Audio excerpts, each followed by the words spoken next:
जय हिंद। सभी को मेरा प्रणाम है, नमस्कार है। प्यारे साथियों, मैं आप सभी का अपना mentor and educator SF sir आप सभी का बहुत बहुत स्वागत करता हूं आप सभी के अपने प्यारे से यूट्यूब प्लेटफॉर्म विध्वंसक एकेडमी पर। साथियों, आज के इस सेशन में हम जान रहे होंगे, जो कि आपने थंबनेल पर देखा होगा, कि दही वाली मगम्मा पाठ के महत्वपूर्ण पॉइंट्स को और उनके सब्जेक्टिव क्वेश्चंस आंसर को। तो प्यारे साथियों, आइए जानते हैं वो क्या है। उससे पहले मैं बता दूं कि ये जो नोट्स आप देख रहे हैं, एक अलग नाम दिख रहा होगा आपको, वीना ग्लोबल इंस्टीट्यूट। ये प्यारे साथियों मेरे ऑफलाइन कक्षा का नाम है, वीना ग्लोबल इंस्टीट्यूट। तो हमारा ऑफलाइन जो कोचिंग चलता है उसका नाम है वीना ग्लोबल इंस्टीट्यूट। आपको ये भी दिख रहा होगा, एसएफ सर आपका गुरुजी हैं ही, ठीक है। तो ये हमारे ऑफलाइन के बच्चे के लिए बनाया गया है नोट्स, ठीक है। इसी नोट्स से आपका बेहतरीन तैयारी होने वाला है। हमारे ऑफलाइन कक्षा के बच्चे का जो एक्सपीरियंस रहा है वो बहुत बेहतर रहा है, इसलिए मैंने सोचा कि कहीं ना कहीं आप तक भी पहुंचाया जाए। तो आप तक पहुंचाया जाए कैसे, तो इसके लिए मैंने सोचा कि कहीं ना कहीं इस तरीके से आपको पीडीएफ ही करवा दिया जाए, ठीक है। तो आइए बढ़ते हैं आगे और करते हैं बहुत बेहतरीन तरीके से इस पर काम, ठीक है। तो प्यारे साथियों, यहाँ पर आपको दिख रहा होगा कि हमारे पास है दही वाली मगम्मा चैप्टर है कि नहीं। उससे पहले आपको मैं बता दूं कि इधर चैप्टर जो है, हमारे 5 चैप्टर है वर्णिका में, ठीक है। 5 चैप्टर है वर्णिका में, ये वर्णिका के 5 चैप्टर हैं, ठीक है। वर्णिका के 5 चैप्टर, पहला चैप्टर है दही वाली मगम्मा, दूसरा चैप्टर है ढहते विश्वास, तीसरा चैप्टर है माँ, उसके बाद चौथा चैप्टर है नगर, पांचवा चैप्टर है धरती कब तक घूमेगी। तो इन सारे चैप्टर को अपन कर रहे होंगे कंप्लीट, ठीक है। बट आज के सेशन में जो अपन करने वाले हैं वो करने वाले हैं क्या, तो दही वाली मगम्मा। तो आज के सेशन में अपन दही वाली मगम्मा को कवर करेंगे, ठीक है।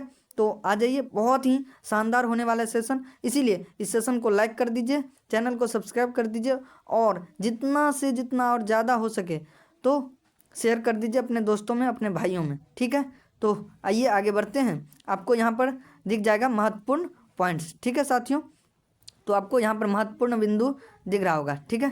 तो अपन अब करते हैं बात महत्वपूर्ण बिंदु पर, ठीक है। महत्वपूर्ण बिंदु हमारा क्या क्या है उस पर अपन आइए बात करते हैं, ठीक है।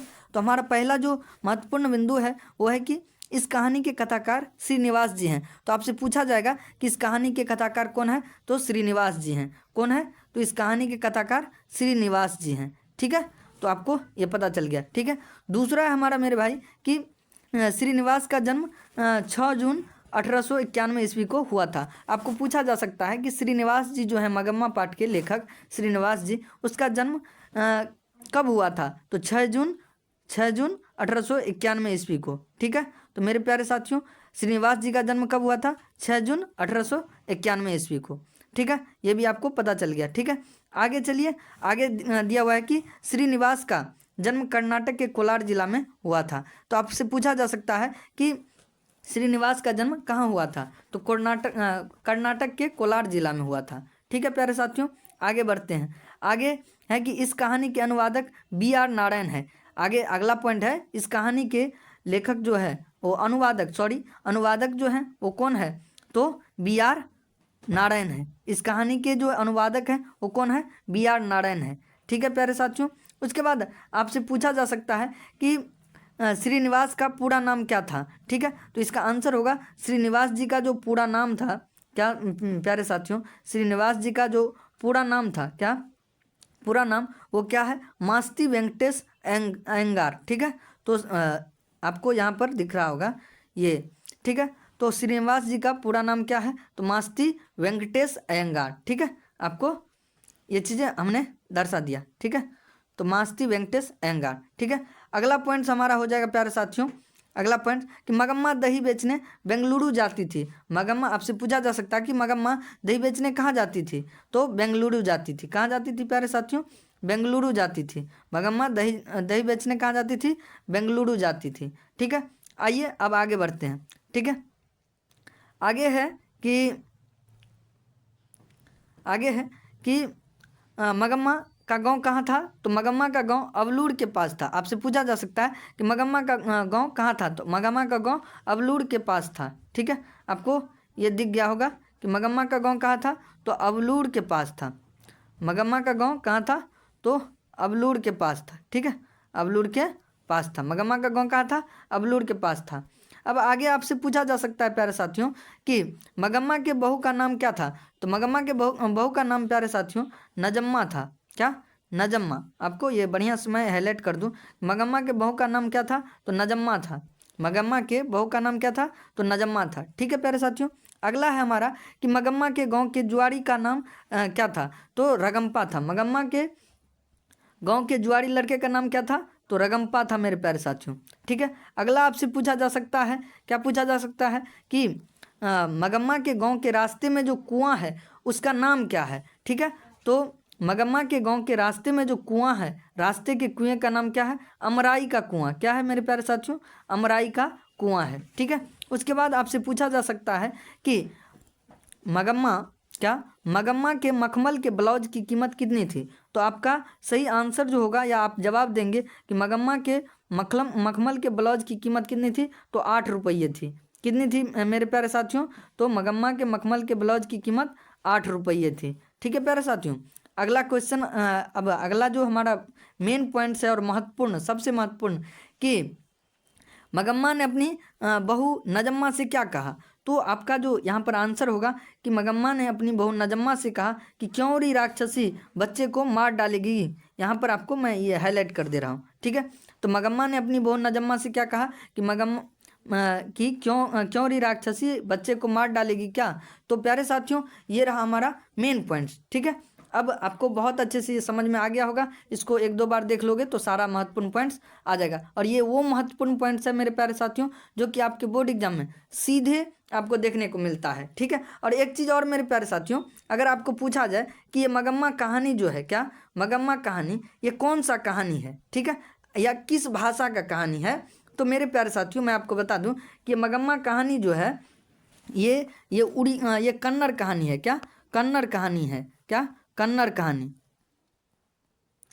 कन्नड़ कहानी है। ठीक है, आपको यहाँ पर मैं फिर से दिखा दूँ, यहाँ पर आपको अगर तभी नहीं बता पाया तो यहाँ पर कन्नड़ कहानी है। ठीक है प्यारे साथियों, ये मगम्मा कहानी जो है कन्नड़ कहानी है। ठीक है, आगे बढ़ते हैं। ठीक है, तो मगम्मा क्या है? कन्नड़ कहानी है। ये यहाँ पर मेन पॉइंट में नहीं था, ये पूछा जा सकता है। ठीक है, तो अब प्यारे साथियों आते हैं लघु उत्तरीय प्रश्न पर। ठीक है, तो लघु उत्तरीय प्रश्न को अपन बहुत ही शानदार तरीके से करते हैं। ठीक है, तो आपको दिख जाएगा लघु उत्तरीय प्रश्न। ठीक है, इसको अच्छा से थोड़ा हाईलाइट कर दूं मैं।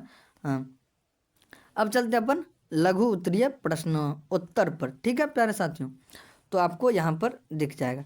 ठीक है, लघु उत्तरीय प्रश्नोत्तर। ठीक है, तो यहाँ पर प्यारे साथियों आपका जो पहला क्वेश्चन है वो क्या है उसको अपन जानते आइए, है कि मगम्मा का अपनी बहू के साथ किस बात को लेकर विवाद था। आपको मैं इसको भी हाईलाइट कर दूं कि मगम्मा का अपनी बहू के साथ किस बात को लेकर विवाद था। ठीक है मेरे प्यारे साथियों, आपको ये क्वेश्चन दिख रहा होगा। ठीक है, तो इसका जो आपका सही आंसर होगा और सबसे सरल आंसर होगा वो आप देंगे कि मगम्मा का अपनी बहू नजम्मा के साथ, मगम्मा का अपनी बहू नजम्मा के साथ पोते को लेकर विवाद था। मगम्मा का अपनी बहू नजम्मा के साथ अपने पोते को लेकर विवाद था प्यारे साथियों। ठीक है, अगला लाइन आप लिखेंगे कि मगम्मा के बेटे को भी उसकी बहू अपने बस में करना चाहती थी। ठीक है,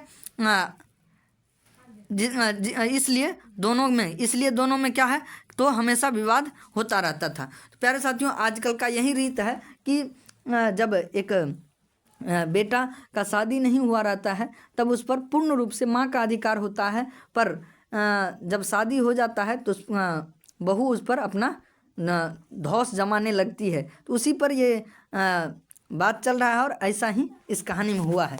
ठीक है, सारांश में हम सारा चीज़ जानेंगे। प्यारे साथियों, आपका अगला क्वेश्चन का जो आंसर होने वाला है, और उससे पहले क्वेश्चन तो जाने नहीं, तो प्यारे साथियों आपका अगला क्वेश्चन है कि रगम्पा कौन था और वह मगम्मा से क्या चाहती थी।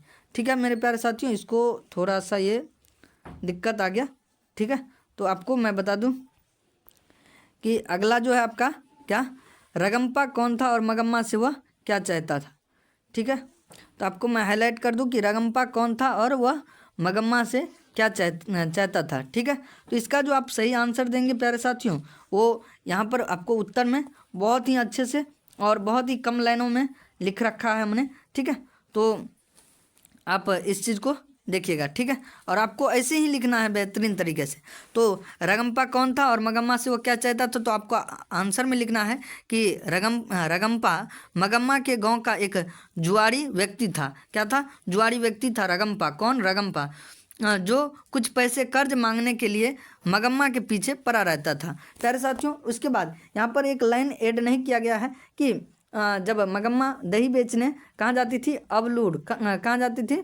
तो बेंगलुरु जाती थी। कहाँ जाती थी प्यारे साथियों? बेंगलुरु। तो रास्ते में जो है ना, अमराई के कुएं के पास वो जुआरी अर्थात रगम्पा, ये जो मगम्मा के गांव का जो लड़का है, ये रगम्पा, ये उसको परेशान करता था और कई बार उसको ये परेशान करते वक्त कहता था कि हमें कुछ कर्ज चाहिए। और साथ में कभी कभार वो झपटा झुपटी भी करता था, अर्थात हाथ पकड़ने की कोशिश करता था। साथ में वो उसका मानसिकता ये भी था कि कहीं ना कहीं हम उनसे विवाह भी रचा लें। ऐसा हो नहीं सकता था, जिसका बेटा पोता है उससे कैसे कर सकता है, ठीक है। तो प्यारे साथियों, आपको ये आंसर अच्छा लगा होगा। अब अगला क्वेश्चन है हमारा प्यारे साथियों, आपको मैं अगला आंसर बता दूं, क्वेश्चन बता दूं, ठीक है। अगला क्वेश्चन है हमारा प्यारे साथियों कि हम आगे तो नहीं आगे, तो नहीं आगे प्यारे साथियों, ठीक है, ठीक है। अगला है हमारा प्यारे साथियों, अगला क्वेश्चन कि बहू ने सास को मनाने के लिए कौन सा तरीका अपनाया। प्यारे साथियों, इसका जो सही आंसर हो जाएगा वो आपके सामने यहाँ पर लिख रखा है हमने, ठीक है। तो बहू ने सास को मनाने के लिए कौन सा तरीका अपनाया, तो आपको यहाँ पर लिखना है कि नजम्मा अपनी सास मगम्मा को मनाने के लिए अपने बेटे को सास के पास भेज दिया। मतलब यहाँ पर आपको दिख रहा होगा सीधा, ठीक है। मैं दूसरा कलर ले लूँ ताकि आपको अलग से बढ़िया दिखा दे कि नजम्मा अपनी सास मगम्मा को मनाने के लिए अपने बेटे को अपने सास के पास भेज दिया, जिसके बाद सास मान गई। प्यारे साथियों, जाहिर सी बात है, अगर कोई भी व्यक्ति, चाहे वो महिला हो या पुरुष, अगर किसी को बहुत ही प्यार से चाहता है और उसी को लेकर के विवाद होता हो और वो अगर जो प्यार करता है उसको वो चीज़ मिल जाता है तो फिर वो विवाद खत्म हो जाता है। तो वही होता है कि मगम्मा अपने पोते से पोते से बहुत प्यार करता है, अर्थात नजम्मा का जो बेटा है वो मगम्मा के कौन है? पोते हैं। कौन है? पोते हैं, ठीक है, पोता जो होता है, ठीक है। तो आपको ये समझ में आ गया होगा, ठीक है। तो प्यारे साथियों, ये आपको समझ में आ गया होगा। अगला जो है हमारा क्वेश्चंस है कि इस कहानी का कथावाचक कौन है और उसका परिचय दीजिए, ठीक है। तो इसे जान लीजिए प्यारे साथियों आप, ठीक है। आपको यहाँ पर क्वेश्चन दिख रहा होगा कि इस कहानी का कथावाचक कौन है, उनका परिचय दीजिए। तो इस कहानी का कथावाचक कौन है, सारा चीज़ आपको पता है, ठीक है प्यारे साथियों। तो यहाँ पर आपको बहुत अच्छे से दिख जाएगा, मैं आपको दिखा दे रहा हूँ, ठीक है। तो यहाँ पर आपका जो उत्तर है, सबसे पहले आपका उत्तर आपको ऐसे ही लिखना है, ठीक है। तो प्यारे साथियों कि इस कहानी का कथावाचक मास्ती वेंकटेश अयंगार है। इस कहानी का कथावाचक कौन है? तो मास्ती वेंकटेश अयंगार है प्यारे साथियों, जिनका जन्म 6 जून कब हुआ था? 6 जून 1891 को कर्नाटक के कोलार जिले में हुआ था। तो अपन लिखेंगे कि इस कहानी का कथावाचक कौन है, तो मास्तिक वेंकटेश अयंगार हैं, ठीक है, जिनका जन्म 6 जून 1891 ईस्वी को कोलार कर्नाटक में हुआ था, अर्थात कर्नाटक में कोलार जिला है जहाँ पर इसका जन्म हुआ था, ठीक है। आगे लिखेंगे कि वह कन्नड़ साहित्य की एक सर्वाधिक प्रतिष्ठित रचनाकारों में से एक है। उनका कविता, नाटक, आलोचना, जीवन चरित्र आदि सभी महत्वपूर्ण योगदान रहा। मतलब कि ये मास्तिक वेंकटेश अयंगार जी जो थे, अर्थात इस मगम्मा पाठ के जो लेखक हैं, इनका जो है सभी कुछ में जो भी अपन कविता जानते हैं, नाटक जानते हैं, आलोचना, जीवन चरित्र, जो कुछ भी होता है, इस समय उसका महत्वपूर्ण योगदान रहा है प्यारे साथियों, ठीक है। तो आइए आगे बढ़ते हैं। अगला जो हमारा क्वेश्चन है प्यारे साथियों कि मगम्मा का चरित्र चित्रण कीजिए, ठीक है। तो इस क्वेश्चन का भी अपन बेहतरीन सा आंसर यहाँ पर देख सकते हैं प्यारे साथियों। यहाँ पर हमने बहुत अच्छे से आंसर दे रखा है कि मगम्मा एक विधवा औरत थी जो अपना पेट पालने के लिए बेंगलुरु शहर में दही बेचती थी। मगम्मा के साथ एक बेटा, एक बहू, एक बहू और एक पोता था, पोता भी था। ठीक है प्यारे साथियों। और मगम्मा, यहाँ पर हमको थोड़ा सा दिक्कत आ गया। ठीक है प्यारे साथियों, तो यहाँ पर आपको दिख जाएगा, क्षमा चाहता हूँ यहाँ पर थोड़ा सा। हाँ, तो प्यारे साथियों, इस क्वेश्चन को अपन फिर से कर लेते हैं कि मगम्मा का चरित्र चित्रण कीजिए। तो आपको उत्तर देना है कि मगम्मा एक विधवा औरत थी जो अपने पेट पालने के लिए बेंगलुरु शहर में दही बेचती थी। मगम्मा के साथ एक बेटा, एक बहू और एक पोता भी रहता था। उसके बाद है मगम्मा। आगे बढ़ेंगे प्यारे साथियों, तो वो ऊपर लाइन है, हम आपको दिखा देते हैं। ठीक है, मगम्मा की यहाँ से शुरू होता है अगला लाइन। मगम्मा की अपनी बहू नजम्मा के साथ अच्छे संबंध नहीं थे। वे दोनों मगम्मा के बेटे पर अपने अधिकार को लेकर लड़ते झगड़ते रहते थे। अब यहाँ पर जो है मगम्मा के बेटे को लेकर के झगड़ते रहते थे वे दोनों का कहने का मतलब मगम्मा और उसकी बहू नजम्मा। तो नजम्मा जो है, नजम्मा मगम्मा की बहू है। ठीक है, तो उनके बेटे का कहने का मतलब मगम्मा का बेटा, और मगम्मा का बेटा कहने का मतलब नजम्मा का पति। कौन? पति।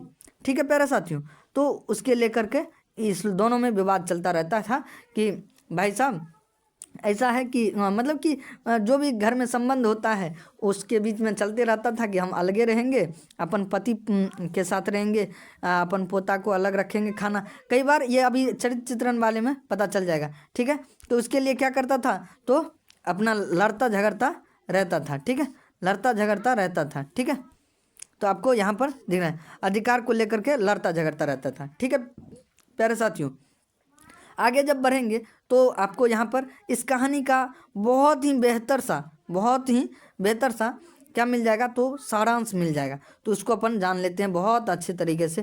कहेगा कि दही वाली मगम्मा कहानी का सारांश प्रस्तुत कीजिए। तो प्यारे साथियों, ये बहुत अच्छे से हमने उत्तर दे रखा है, यहाँ पर आपको दिख जाएगा उत्तर।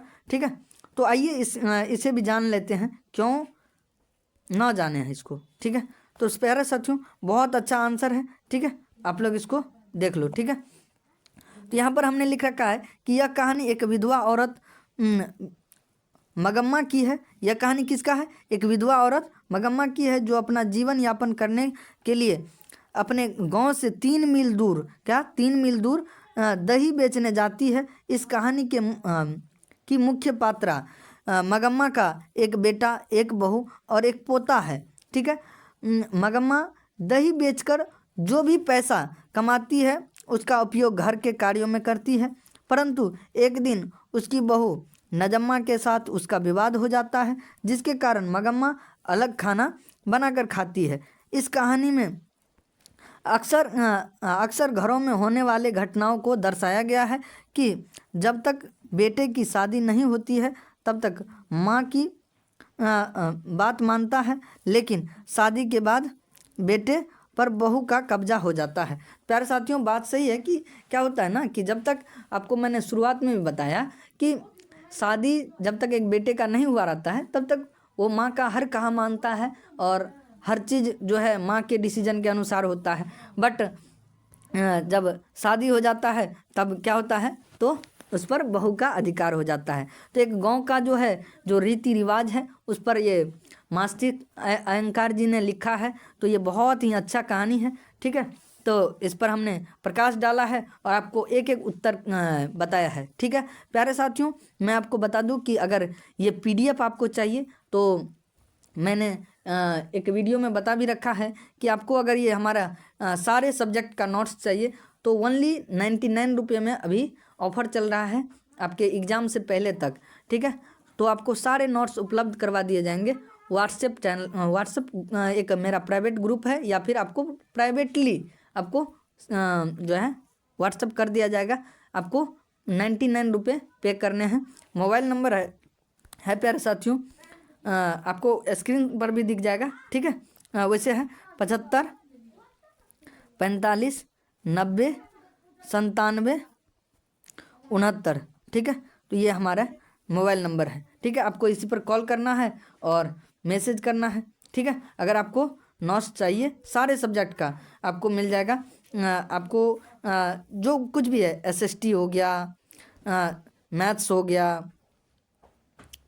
उसके बाद आपका साइंस हो गया, ठीक है। उसके बाद आपका जो संस्कृत है, जो संस्कृत वाले बच्चे होंगे उसके लिए संस्कृत, उसके बाद हिंदी अभी जो पढ़ा रहा हूँ, ये सारा बहुत ही बेहतरीन सा नोट्स है प्यारे साथियों। आपको पांचों सब्जेक्ट का बहुत अच्छा सा नोट्स दे दिया जाएगा, ठीक है। तो आपको जो है इस नंबर पर मैसेज या कॉल करना है अगर आपको नोट्स चाहिए तो, ठीक है। आपको अगर नोट्स चाहिए तो आपको इस पर मैसेज या कॉल कर सकते हैं। व्हाट्सअप नंबर है हमारा 75 45 90 97 69, ठीक है प्यारे साथियों। तो इस नंबर पर आप कॉल करके मैसेज करके आप हमारी टीम से संपर्क कर सकते हो और सारे नोट्स को ले सकते हो ओनली 99 रुपये में, ठीक है। तो इसका फी है 99 रुपये, ठीक है, अभी के लिए, ठीक है। अभी ये कुछ दिन ऑफर चलने वाला है, फिर ये क्लोज हो जाएगा, ठीक है।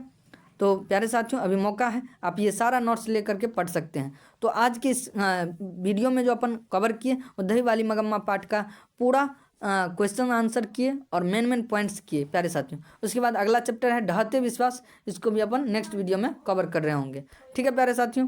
तो बहुत बहुत धन्यवाद यहाँ तक वीडियो को देखने के लिए। मिलते हैं नेक्स्ट वीडियो में, तब तक के लिए आप चैनल को सब्सक्राइब कीजिए, लाइक कीजिए वीडियो को और सारे दोस्तों में शेयर कर दीजिए, ठीक है। तो हमसे जुड़ने के लिए हृदय की गहराई से प्रेम पूर्वक बहुत बहुत धन्यवाद। मिलता हूँ नेक्स्ट सेशन में। जय हिंद।